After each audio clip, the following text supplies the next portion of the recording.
shir ballaaran oo muddooyinka magaalada Jidali oo ka tirsan degmada Ceerikaaba uga socday bulshada ku dhaqan deegaankaasi ayaa maanta lagu soo gabagabeeyay magaalada Jidali. Shirkaasi oo lagaga arrinsanayay la dagaalanka xaalufinta deegaanka ee goynta, gubidda iyo kumaadka dhirta, arrimaha nabadgelyada iyo weliba ka qayb qaadashada qaadhaan ururinta dhismaha wadada isku xidhi doonta Ceerikaabo iyo Burco ee dhawaan dhagaxa u dhigay madaxweyne Siilaanyo.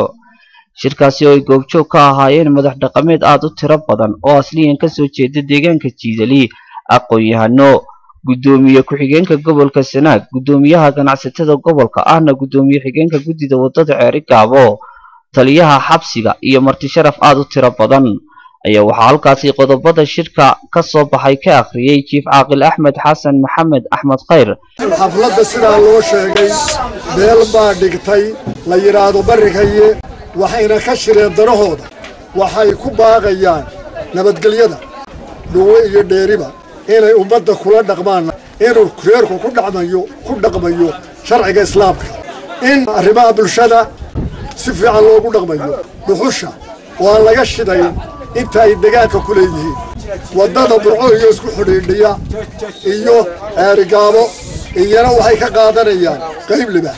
sidoo kale waxa iyaguna halkaasi hadallo wax ku ool ah ka soo jeediyay gudoomiyaha ganacsatada gobolka ahna gudoomiye ku-xigeenka guddida wadada Ceerikaabo Mudane Barre, taliyaha xabsiga Ceerikaabo Maxamuud Olol Jaamac iyo gudoomiye ku-xigeenka gobolka Sanaag Ismaaciil Cabdi Xasan. wuxuu socday muddo 22 casha taasoo ay qabsatay beesha barikaye taasoo ay ummadda ku nool jiida gobolka Sanaag oo dhan ay ugu baaqayaan nabadgelyo gudaha iyo dabaddaba. waxay diyaar u yihiin inay qayb libaax ka qaataan wadada isku xidhaysa Ceerikaabo iyo Togdheer. waxaa lagaga shaqaynayay oo loogu gundhigayay in beeshu ay ka gaadho horumar ballaaran dhanka arrimaha bulshada sida waxbarashada, caafimaadka, nabadgelyada, hagaajinta wadooyinka, horumarinta beeraha, wax ka qabashada biyaha, joojinta xaalufinta. waxaan leeyahay dhammaan bulshada shirka ka soo qayb gashay waxaan halkan ka gudbinayaa message qof kasta oo ka mid ah bulshadan halkan joogta.